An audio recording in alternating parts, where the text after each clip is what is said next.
puedas compartir, debatir lo que a ti, lo que a mí nos pueda interesar. Son muchas voces unidas en una, nadie te viene a callar. Hola a todos, bienvenidos, ya estamos subidos en el andén de Blue Radio, como ustedes saben, para que no atropellen la opinión. Hoy estamos desde el Portal de la Resistencia, uno de esos lugares que, como en toda Colombia, se han renombrado, se han rebautizado en medio del paro nacional. ¿Quién les lo ha rebautizado? Los jóvenes. Se ha rebautizado el portal, el Puerto Resistencia en Cali, que antes era Puerto Reyera, se ha rebautizado el Puente de las Mil Luchas, se ha rebautizado el Puerto del Comercio, que antes era el Paseo del Comercio, también se ha rebautizado en Medellín el Parque de los Deseos, que ahora se llama el Parque de la Resistencia, y aquí en Bogotá, como les digo, no ha sido la excepción con el Portal de la Resistencia, originalmente el Portal de las Américas, donde ha habido concentraciones durante muchos días, manifestaciones pacíficas en su mayoría, pero también donde ha habido una fuerte intervención de la policía por algunas manifestaciones que se han tornado violentas durante estos días. Un lugar más que no se ha oficializado, el viaducto de Pereira César Gaviria, que algunos consideran debería llamarse desde ahora el viaducto Lucas Villa. Pues desde acá, desde el Portal de las Américas, Portal de la Resistencia, como algunos piden a través de una serie de firmas, a través de change.org, que lo llamen, desde el Portal de la Resistencia, los invito a que nos acompañen en este recorrido del andén en las calles, del andén escuchando a los protagonistas del paro, del andén escuchando a líderes de diferentes formas, pero que son todos jóvenes, que están con el paro y que de alguna manera tienen algo que decir, que de alguna manera tienen algo que opinar y contar por qué están en el paro. Acompáñenme, gracias a ustedes por estar subidos en el andén esta noche de paro nacional, esta noche de recorrido por las manifestaciones, para contarles a todos ustedes a través de las estaciones de Blue Radio, de BlueRadio.com, y también a través del Facebook Live de los domingos y de Noticias Caracol Ahora. Bienvenidos al andén, para que no atropellen la opinión. Colombianos, muy buenas tardes. Véanlo y escúchenlo. Casa de todos los colombianos, y le damos la bienvenida a nuestro espacio de prevención y acción. Estaba muy cómodo. Gracias a Dios y pidiéndole siempre por nuestro país. Realmente lo estaba. También le damos la bienvenida a nuestro espacio de prevención y acción, haciendo un balance. A Iván Duque, que se había ganado la presidencia de Colombia sin mayor esfuerzo, le quedaba tiempo hasta para hacer dibujos con su marcador negro durante la hora diaria de su programa de televisión, en la que se dedicaba a hablar del COVID-19, esa pandemia que paralizó al mundo pero que al mismo tiempo había salvado su gobierno. La zona de confort para Duque, sin embargo, terminó el 28 de abril pasado con el regreso de una arenga que seguramente deben odiar en la Casa de Nariño.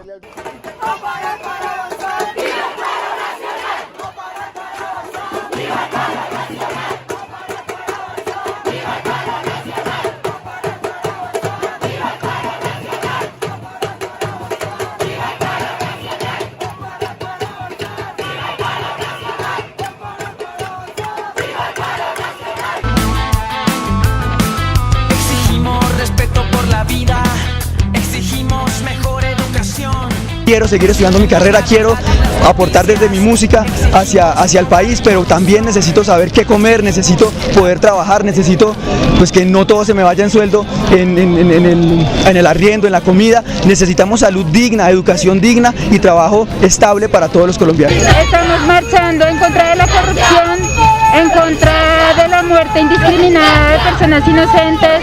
Si no cambia nada, de nada nos va a servir haber salido estos días, o sea, que se van a burlar de nosotros. Va a ser como que salimos acá y no hicimos un culo, porque en realidad allá los que están mandando van a seguir en lo mismo. A nosotros siempre nos enseñan a construir, entonces queremos alejarnos, digamos, de toda la destrucción, de toda la violencia que ha habido últimamente, para construir espacios de diálogo alrededor de un módulo, que en este caso es esto. Yo soy de un pueblo de Santander donde la pobreza se ve todo el tiempo. ¿Y qué hacen los gobernantes? Nos ignoran, se roban la plata hasta de las benditas carreteras para que pueda llegar una misión médica a un pueblo. Este gobierno es un gobierno indolente, es un gobierno de gente rica, y este pueblo está lleno de gente pobre. Porque nosotros la justicia por todos los muertos que hemos tenido durante todas las marchas, la justicia por Nicolás Guerrero, justicia por Ashlison, justicia por todos. La reforma agraria, Colombia ahorita está bloqueada y hablan de los bloqueos, pero no se repiensa qué estamos haciendo con las tierras. Hay mucho monocultivo, cultivos de caña, Entonces tenemos que aprovechar más nuestro suelo, dejar de importar comida y producirla nosotros mismos, por eso estamos luchando. Somos nosotros los que nos estamos parando duro, los jóvenes, por la gente que con muchos años también de trabajo ahora les toca pensionarse a los cuantos años. Hermano, a mí me parece eso inaudito también. Pero muchos no tienen ni siquiera la posibilidad de llegar a la escuela. Mi mamá era profesora y ella tenía estudiantes que caminaban más de 2 horas para llegar. No es justo que esto solamente beneficie a los de estratos 4, 5 y 6, los demás también merecemos. ¿Qué cree que hay que proponerle al gobierno para los jóvenes sobre todo? Pues que no sean... Dígalo. No, pues que no sean gonorreas.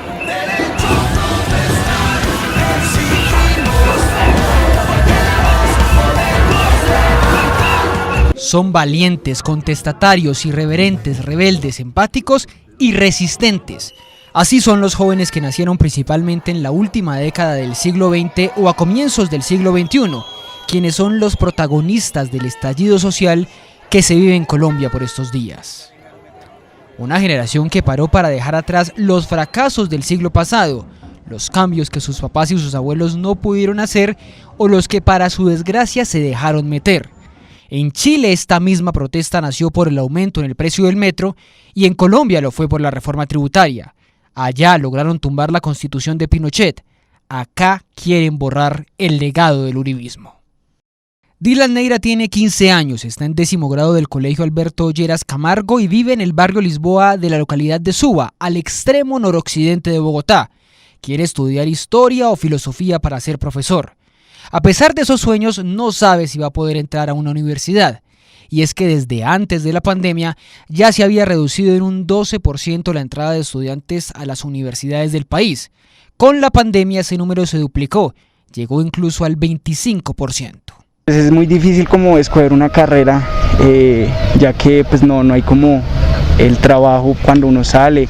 Incluso cuando uno sale a estudiar algo lo que le gusta, pues le piden como 10 años de experiencia, pues uno nunca termina trabajando. Sin embargo, pues también se ve como un déficit de matrículas en las universidades. Incluso esta matrícula cero es para unos pocos, no para la mayoría de personas de estrato 1, 2 y 3. Entonces pues veo difícil como entrar a la universidad, ¿no? Les piden demasiadas cosas, ¿no? Dylan trabaja con jóvenes de su localidad, es un líder entre ellos y por esa misma condición ha vivido de cerca lo que les pasa a otros que se quedaron por fuera de la educación después de salir del colegio. Pues hay veces que ni siquiera llegan a entrar al SENA, sino que lo único que hacen pues es ni trabajan, que es lo que se denomina como los ninis. Los que ni estudian ni trabajan. Sí, claramente, pues estos jóvenes pues como no tienen acceso a la educación, y pues tampoco como han salido del colegio y pues no tienen una experiencia en algún trabajo, pues les toca desertar y pues quedarse en la casa, y de pronto ahí es donde pues llega la discriminación del gobierno, ¿no? Es que los estudiantes son vagos, que los estudiantes no hacen nada. Sin embargo, pues es el mismo gobierno el que no trata de que los jóvenes avancen.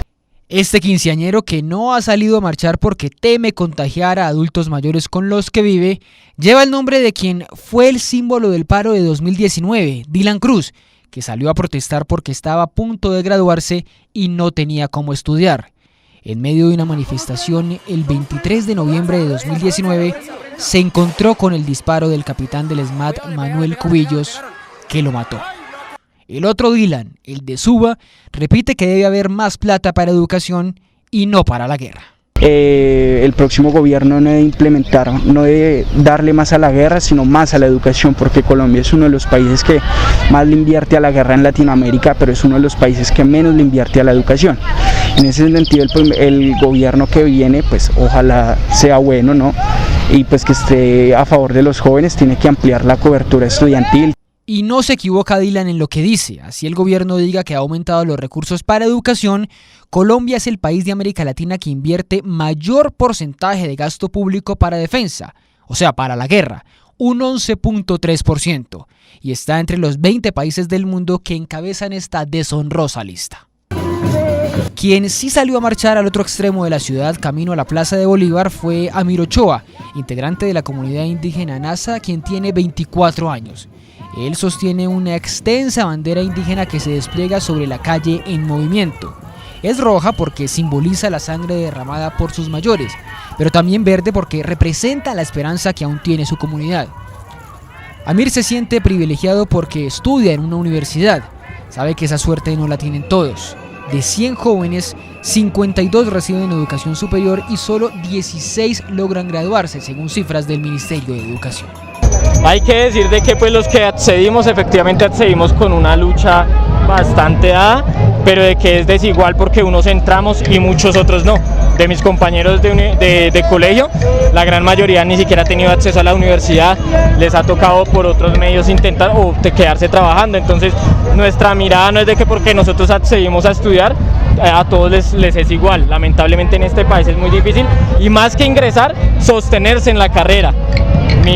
La culminación de mi carrera este año ha sido la mitad trabajando, la otra mitad rebuscándomela. Es de verdad difícil porque aunque se garantice un acceso a una universidad, mantenerse es otra cuestión. Unos metros más al norte, en el Parque Nacional, la misma historia la cuenta Oscar, de 30 años.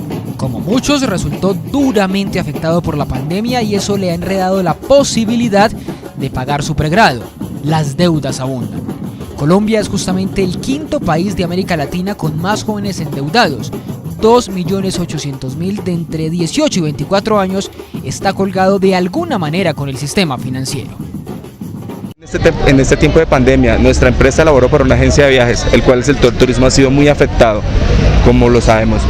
Y mi salario redujo al 50%, lo cual me ha tocado aplazar semestres de universidad y he retrasado mucho mi graduación. El semestre que estudio virtualmente está costando 2.500.000 para un salario de 1.800.000, lo cual uno tiene que sacar para subsistir, alimentarse y estudiar, lo cual no alcanza, lo cual nos lleva a buscar siempre otras medidas, otros ingresos, lo cual también es agotador para la persona. ¿Cómo puede ser posible que un colombiano añore o quiera, como yo estoy en estos momentos, querer salir del país para ir a buscar oportunidades en otro lado, cuando en Colombia lo tenemos todo? Colombia es un país muy rico, Colombia es un país que tiene muchas cosas que puede ofrecer a los colombianos, pero desafortunadamente aquí lo que hacen es robarse todo, no piensan en la gente. La entidad que invierte en el talento de los colombianos. Siempre está la opción del ICETEX para poder financiarse la educación.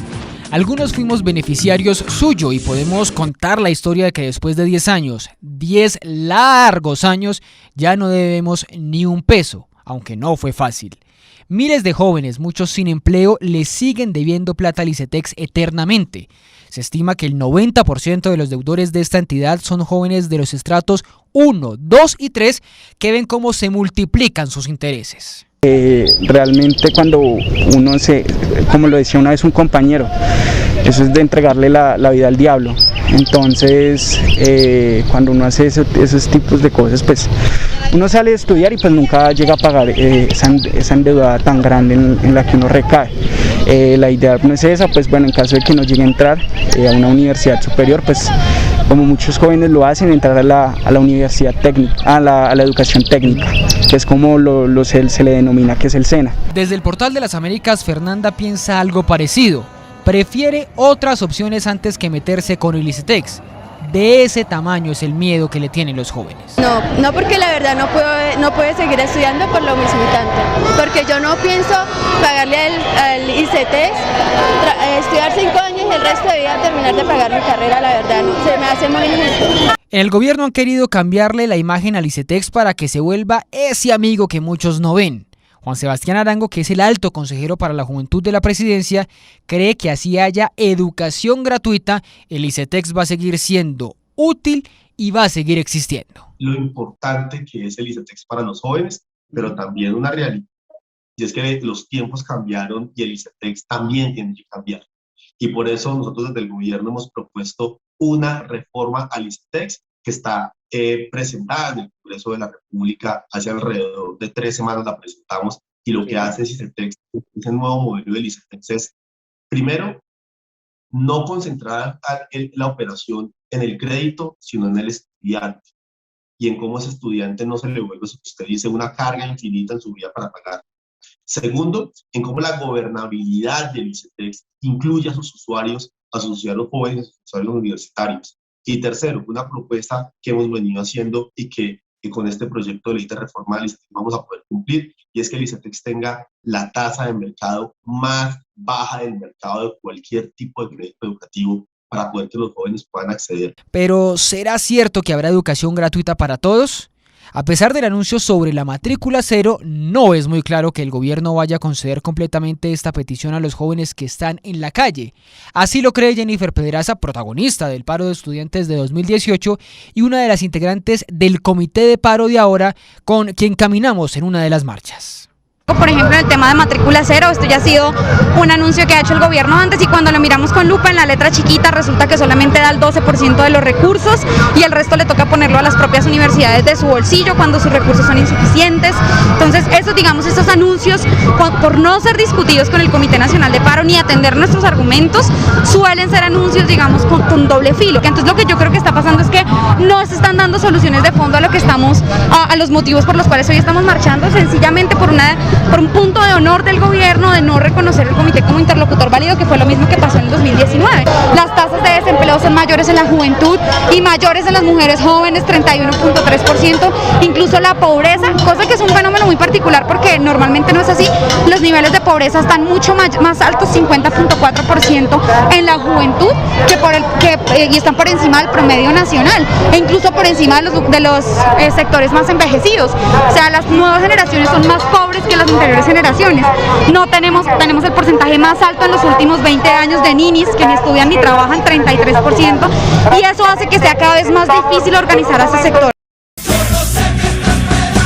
Latino, campesino, mi negro, los niños, nativos, ustedes, ausentes, desterrados, háganse sentir. El desempleo. Esa es la otra pesadilla de esta generación que paró. Muchos se preguntan por qué los jóvenes siguen en las calles y la respuesta está en las cifras de desempleo juvenil que llega al 24%. No tienen nada que hacer, evidentemente. Steven fue uno de los que fue a la universidad pero no tiene empleo.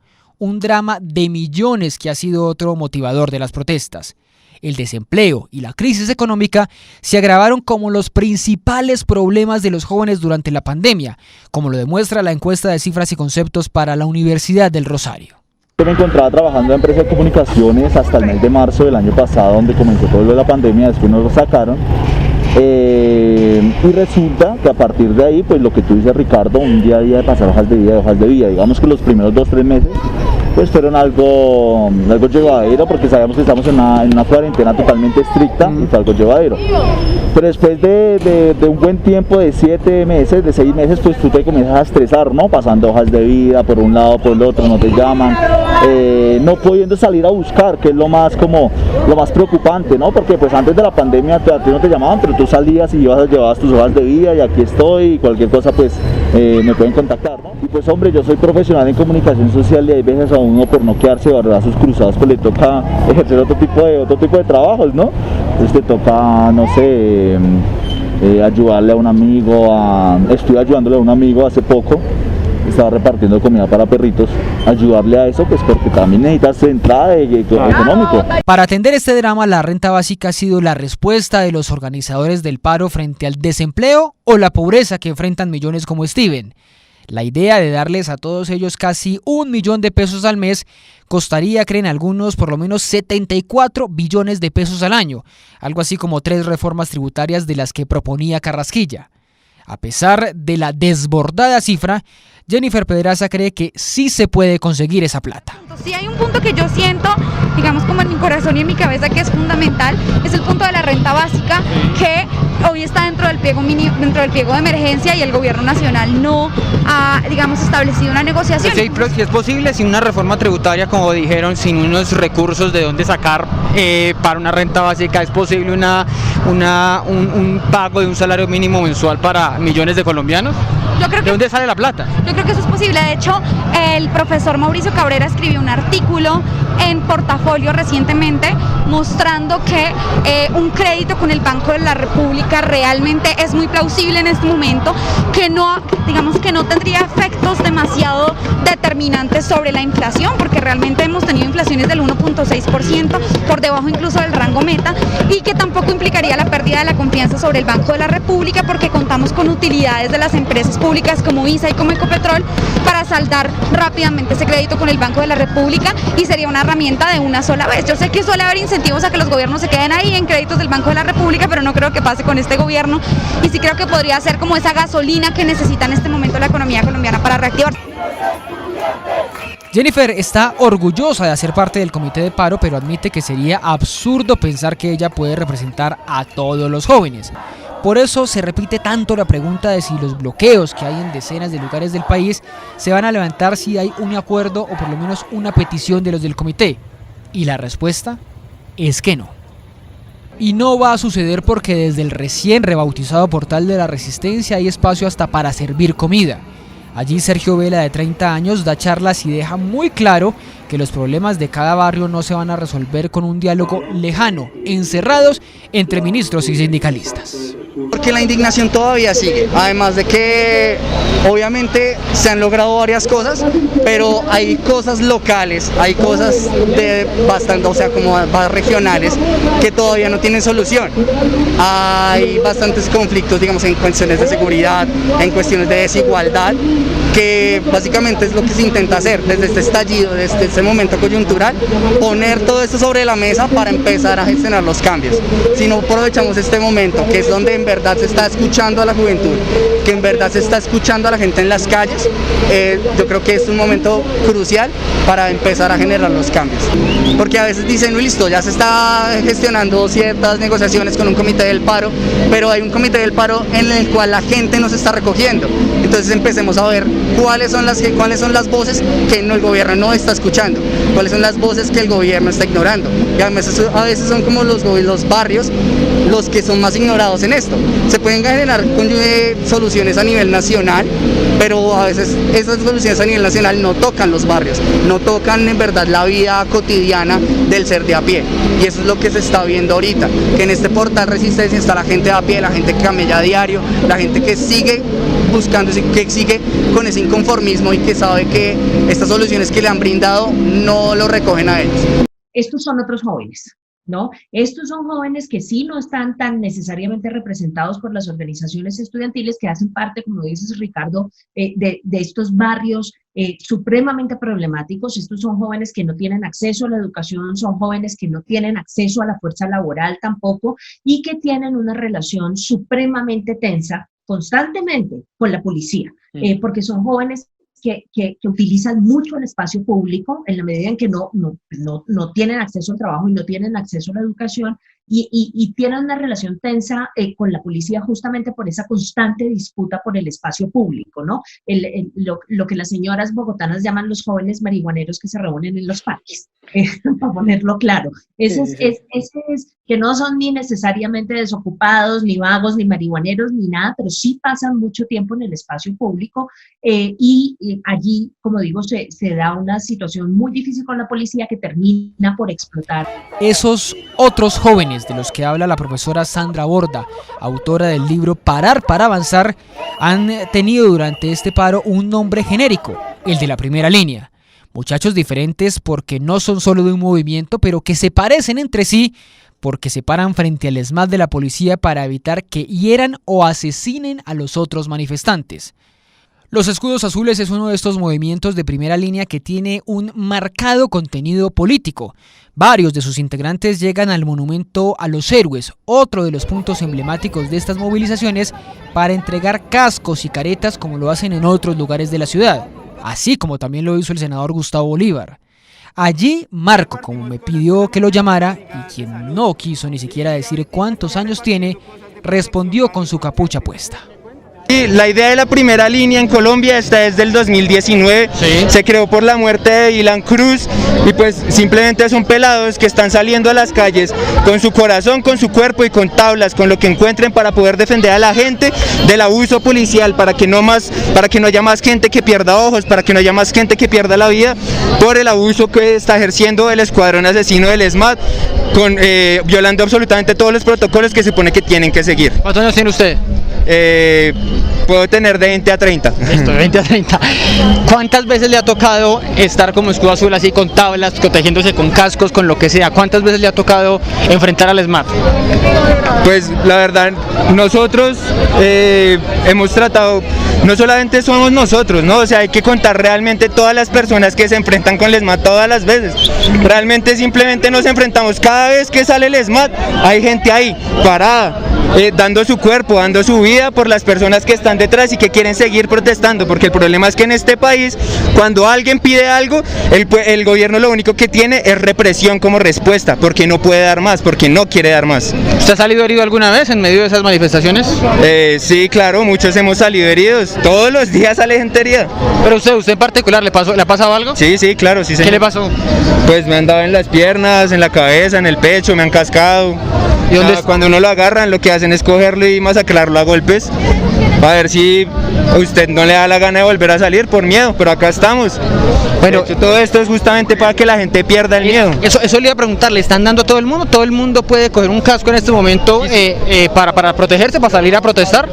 Todo el mundo puede hacerlo, de hecho es que esa es la idea, o sea, lo que le digo, detrás de esta máscara hay colombianos y eso es todo.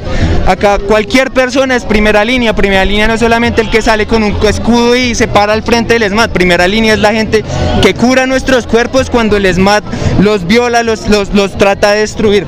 Los de la primera línea se han convertido en un tema de discusión nacional entre quienes los ven como héroes y los que los acusan incluso de terrorismo. Hay por supuesto un lado romántico e idealista en quienes se valen de escudos, cascos y gafas para repeler los gases, las aturdidoras y sí, las armas de fuego de la policía. La primera línea, las bombas y las aturdidoras. De frente se las están disparando a la primera línea, de frente. Miren los pelados, ¿qué hacen los pelados con escudos? Se están defendiendo porque ellos no tienen ningún tipo de arma. Estos jóvenes que por ser ninis, que ni estudian ni trabajan, no hacían nada en su día a día, hoy ocupan un lugar en su sociedad, se sienten importantes ayudando en las protestas. Marco cuenta además que en su familia saben lo que hace y que se sienten orgullosos de él. A pesar de una alerta criminal publicada por la Dijín de la policía en la que los señalan de cometer actos violentos, Marco niega tener relaciones con grupos armados ilegales. Desde hace 3 meses es una duda que quedó abierta, la de su financiación, pero que no se ha podido probar ninguna ilegalidad. Porque es que la violencia y el miedo es la única herramienta que ellos tienen para que esto que está pasando no siga sucediendo. Ellos creen que por medio de engaños, primero que todo, van a deslegitimar absolutamente lo que nosotros estamos diciendo. Creen que la gente les va a creer que nosotros estamos siendo financiados por el ELN o las disidencias, no me acuerdo cuál era la que dijeron. Y ni siquiera fue eso, la cuestión es que sacaron una alerta porque sabían que estábamos haciendo pedagogía, pero el mismo director de la Dijín en Blue Radio dijo que no tenían pruebas de que nuestro actuar fuera ilegal o fuera violento. Luego 2 meses después salió Molano a decir que estábamos siendo financiados y que somos un grupo terrorista. Pero es que lo único que tiene es miedo porque saben que podemos denunciar, que tenemos la voz del pueblo. Y es que no somos solamente nosotros somos una pequeña porción. A cualquier persona que diga cualquier cosa contraria a Molano o al gobierno que está en este momento, lo van a tachar de terrorista y eso póngale la firma. ¿Ustedes cómo pueden responderle a la ciudadanía que los apoye, que venga a respaldarlos si está ese miedo, esa sospecha de que supuestamente están vinculados con grupos armados? Es que, hermano, es muy interesante porque inclusive después de este señalamiento la gente no copió, es que la gente ya no les cree, es que vea, todo lo que hemos recibido es de la misma gente que nos está apoyando, es de la gente que ya está cansada, que no le cree a Semana, que saben que lo único que están haciendo es manipular información. ¿Pero de dónde sale esa plata? ¿De dónde salen estos cascos? ¿De dónde sale? La gente la está dando. Nosotros decimos, vamos a estar en tal lado recibiendo cosas, vamos a estar haciendo acopio. La gente llega allá constantemente con cascos, con gafas, con agua con bicarbonato, con comida para dar, para que la gente pueda seguir en estas jornadas tan extenuantes y tan largas, para seguir luchando. Todo esto es pura solidaridad de la gente. Marco, ¿ustedes solo se defienden o también atacan en algún momento a la fuerza pública? Nosotros absolutamente defensa. Nosotros acá simplemente lo que hacemos es poner nuestro cuero como una barrera entre la fuerza pública y las personas que quieren seguir manifestándose por sus derechos. Marco, ¿cuándo usted se sentiría tranquilo de no estar usando, no estar tapándose la cara? ¿Qué lo llevaría a estar tranquilo y no tener que esconder la cara? Es una muy buena pregunta, ¿sabe? La verdad, el comportamiento, digamos, ese tipo de cosas ya están muy arraigadas como en el inconsciente de uno. Entonces, esa sensación de peligro cuando usted da la cara en una sociedad donde la violencia está tan arraigada es muy compleja. Nosotros no solamente nos tapamos la cara porque la policía nos pueda perfilar, sino porque simplemente, como lo hemos visto en estos días, un paraco puede llegar a nuestra casa, tocar y dispararnos. ¿Por qué? Porque estamos denunciando un montón de cosas. Acá el problema no solamente es Duque. Duque manda a la policía, Duque da las órdenes o le dice a Molano como, bueno, sí, dígales que disparen, yo qué sé. Acá el problema no es solamente él, acá el problema ni siquiera es solamente el uribismo. Uribe se puede morir pasado mañana yo qué sé, se resbaló y se desnucó, yo qué sé. Pero eso no va a acabar porque es que el pensamiento ya está en la mente de la gente. Por eso, ¿alguna idea, alguna propuesta para llevar a la mesa de negociación? Claro, por eso digo, el primer problema es que traten de legitimar la fuerza.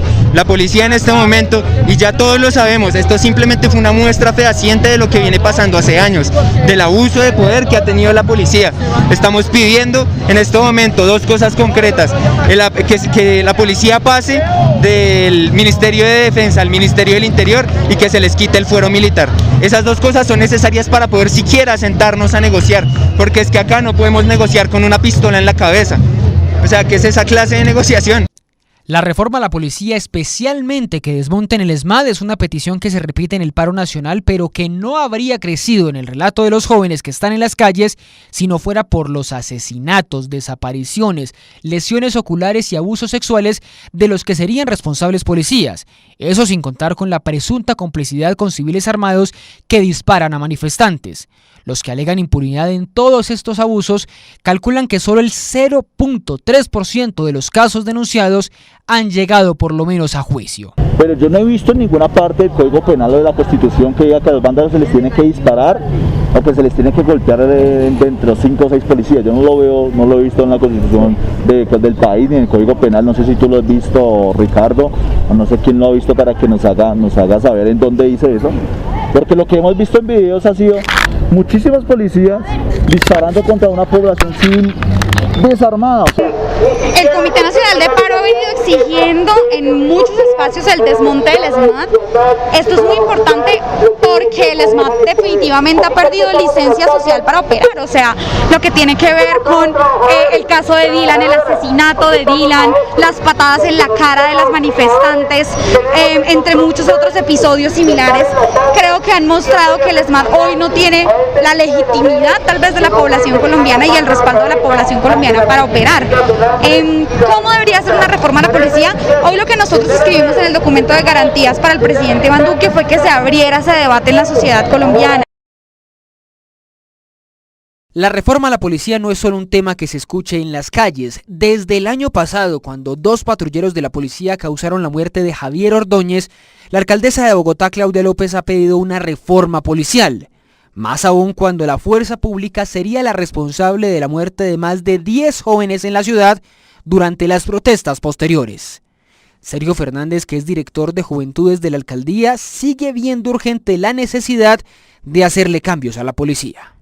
Frente a la policía es necesario definitivamente una transformación estructural, una reforma estructural, como lo ha planteado la alcaldesa Claudia López, porque esto no es un problema de manzanas podridas, o sea, una cosa es cuando hay un árbol hermoso y se pudrieron 2 manzanas y otra cosa es cuando las raíces mismas y la estructura del árbol están podridas. Y acá tenemos un problema incluso que va desde la doctrina misma que reciben los policías y los soldados. Están formados con base en esa doctrina de la Escuela de las Américas de hace 40 años, de que el ciudadano es un enemigo potencial y sobre la base de esa teoría y de esa doctrina, pues no puede haber un buen relacionamiento entre fuerza pública y ciudadanía. No disparen, estamos desarmados, respeten la vida, los derechos son sagrados.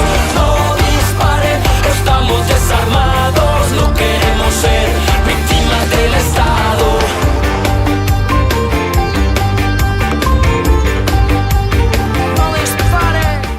En Francia hay una teoría según la cual los autores de atentados terroristas que nacieron en su país, pero que son hijos de musulmanes, están motivados a hacer daño por la profunda exclusión a la que son sometidos. La sociedad francesa nunca los tomó por iguales. Guardadas proporciones es lo mismo que sucede en Cali con los migrantes del litoral pacífico, que tuvieron que llegar hasta la tercera ciudad más grande del país, quienes ahora son protagonistas de los bloqueos en diferentes lugares. Llegamos hasta Puerto Resistencia, uno de los que denominan puntos de resistencia aquí en Cali, como en varias ciudades del país. Aquí hay una asamblea popular en estos momentos, una asamblea en la que están hablando de política, por supuesto, pero en la que incluso hablan de no escuchar reggaetón, de no escuchar música basura, dicen algunos de los raperos que están aquí a esta hora en Puerto Resistencia, en este punto de Cali donde confluyen 4 barrios, donde la policía fue expulsada hace un tiempo y donde los jóvenes ahora, lo que dicen ellos, es Dios y ley aquí en Puerto Resistencia. Desde este lugar de la ciudad de Cali estamos en el andén de Blue Radio con ustedes, reportándoles, contándoles lo que pasa acá, tratando de escuchar las voces de los manifestantes, tratando de escuchar por qué siguen acá después de un mes de haber comenzado el paro nacional. La verdad es que esas voces de los líderes de Puerto Resistencia no las pudimos escuchar. No quisieron hablar, no se dejaron grabar a pesar de que tienen peticiones muy claras a la alcaldía y al gobierno nacional. En ese lugar, al oriente de Cali, impera la cultura, la participación ciudadana, el diálogo, pero también una profunda desconfianza. Este, como otros de los llamados puntos de resistencia, son repúblicas independientes en las que los llamados medios tradicionales tienen prohibido acercarse. Tenemos prohibido acercarnos. Hay que pedir permisos o conocer a alguien que interceda para que permitan el acceso a cualquier ciudadano. El miedo a que lleguen infiltrados o que alguien los violente, los asesine, es evidente. En mi caso, para poder entrar nunca pude mencionar que soy periodista de Blue Radio, y todas las imágenes grabadas que ustedes verán en el Facebook Live o en Noticias Caracol fueron tomadas con permiso de un joven encapuchado que fue mi acompañante, observador y veedor durante el tiempo que estuvo en el lugar. Él, que tampoco quiso contar su nombre, me contó que en el día el lugar es tranquilo, pero en la noche empieza el ataque de la policía, a la que a veces reconoce le responden también con armas de fogueo. J, como acordé llamarlo en mi memoria, apuntó a decir que había perdido su celular durante el primer día de la protesta y por eso carga en su bolsillo una libreta y un lapicero para anotar cosas importantes, como números y nombres. Con él recorrimos los murales que han pintado los manifestantes desde que la policía fue expulsada del sitio para reemplazar un CAI por una biblioteca. Biblioteca que lleva el nombre de Marcelo Agredo, el primer joven asesinado por un policía el 28 de abril. En ese CAI, que es simbólico dentro de lo simbólico que es Puerto Resistencia, están pintados además los nombres de los jóvenes asesinados y también los reclamos de las mujeres que denunciaron algún tipo de exceso de abuso sexual en esos centros de atención inmediata de la policía, los controversiales CAI. Puerto Resistencia, por los mensajes que transmite, como el simple hecho de pedir más bibliotecas y menos CAI, esconde el romanticismo que también tiene la primera línea. Allí se combinan. Pero su existencia deja preguntas abiertas sobre la incidencia de grupos armados ilegales y la condición por sí sola inverosímil de que haya no solo una, sino varias repúblicas independientes dentro de una ciudad de excluidos de más de 2 millones de habitantes.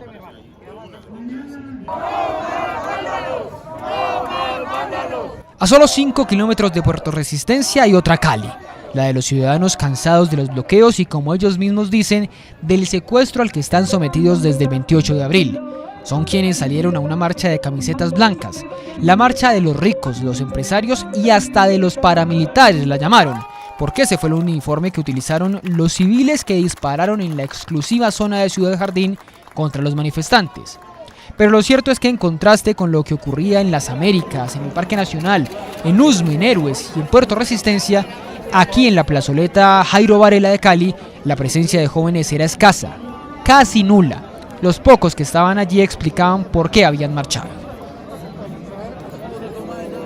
En realidad estoy apoyando al jefe porque literal lo que son la parte de los bloqueos está afectando el trabajo de nosotros, en el cual nosotros transportamos costilla a diferentes lugares, pero gracias a los bloqueos no están ni llegando costilla acá a Cali, ni nosotros podemos mandar a otros lugares. Pues o sea, los bloqueos pueden estar, las personas se pueden detener, sí, pero hay cuentas que uno tiene que seguir pagando y ese tipo de cosas. Pero el hacer ese tipo de bloqueos va a generar más desempleo, haciendo que cada uno de nosotros nos hundamos. El que quiere salir adelante, eso es mental. No, o sea, no estemos en la casa esperando un subsidio del gobierno. Si usted quiere salir adelante, trabaje. Es la única forma de obtener una vida digna para usted. Pienso que hay muchas inconformidades, pero esa no es la forma de marchar. También pienso que la economía da oportunidades, o sea, si no tenemos empresas, no hay economía en la ciudad, no se genera empleo y lo que necesitamos es que se genere más empleos, que las empresas no se vayan y que recuperemos la inversión extranjera que ya se ha perdido a raíz de esos paros. ¿Usted trabaja? Yo tengo una empresa, sí señor. ¿De qué? Fabrico chaquetas impermeables para motos y ciclistas. ¿Y cuántos empleados tiene?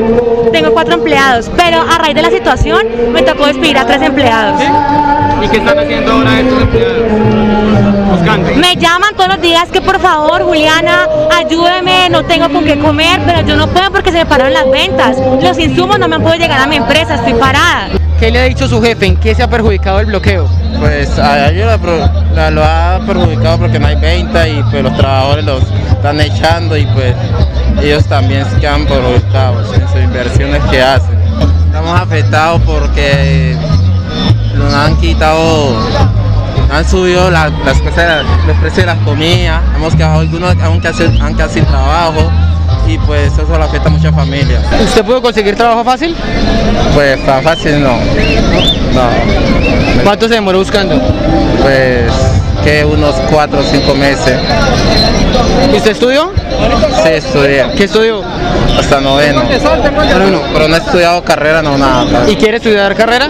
Sí quisiera, pero todavía no tengo la oportunidad. Pues. ¿Y qué quisiera estudiar? Yo pues quisiera estudiar contador. Gustavo Riascos, que trabaja como vendedor en un local comercial en el centro de Cali, dijo además que está de acuerdo con algunas cosas del paro, justamente para ver si tiene la oportunidad de estudiar, pero como todos los de la Marcha Blanca, rechaza los bloqueos. ¡Viva el paro nacional! ¡A saltar para avanzar! ¡Viva el paro nacional! El choque de edades que quedó demostrado en Cali y que se replica en todo el país, los jóvenes con el paro, los viejos en contra, no impide que algunos de los mayores apoyen a la generación que paró. Uno de esos adultos es Oscar Viteri, que acompaña las marchas. Esta protesta está en 2019 y no ha calmado y no se va a calmar porque nosotros vamos a estar aquí, los viejos como yo, apoyando a la juventud porque nos sentimos representados por ellos y seguramente que no se va a pagar la marcha. Y es que algunos de los jóvenes que están en las calles sienten que estas protestas también son por sus padres, una especie de deuda que tienen ellos desde que nacieron o por el hecho de haber nacido. Que no es justo que nuestros padres que se han matado toda la vida por trabajar, que el futuro de nuestros hermanos, de nuestra familia tenga que depender sencillamente de si este gobierno no quiere acceder a hacer algo positivo por nosotros, por nuestros padres, que simplemente tengan que reformar un sistema de salud para después mirar cómo hacer y escoger entre la comida, la salud, los arriendos, los servicios o simplemente tratar de pagar el transporte.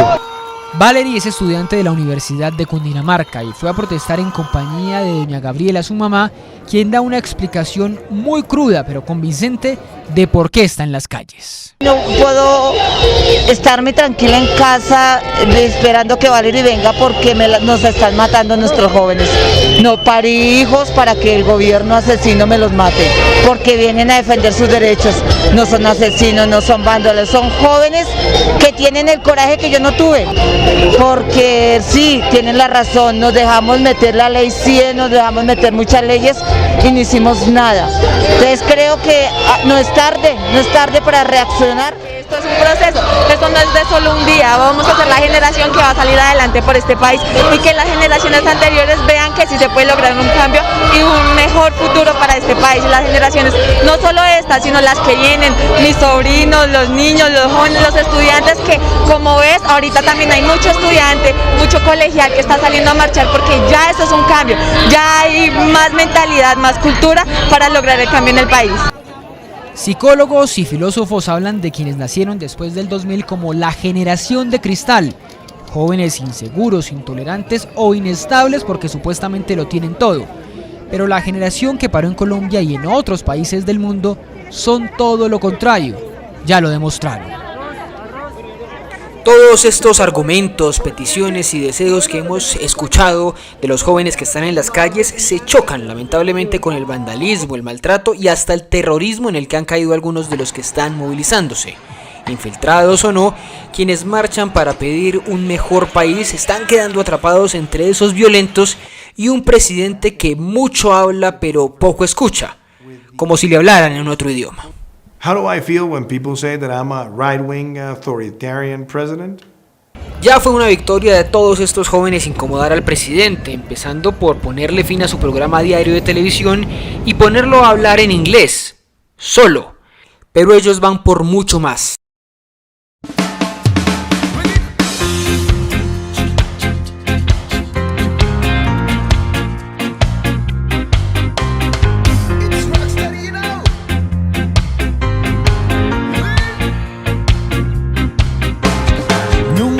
Sientas solo mira a tu alrededor.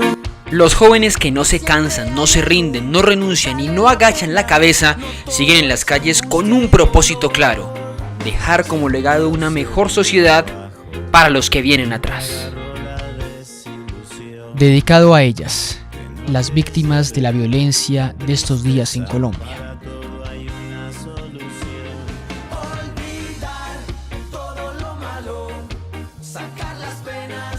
Todas las vidas importan.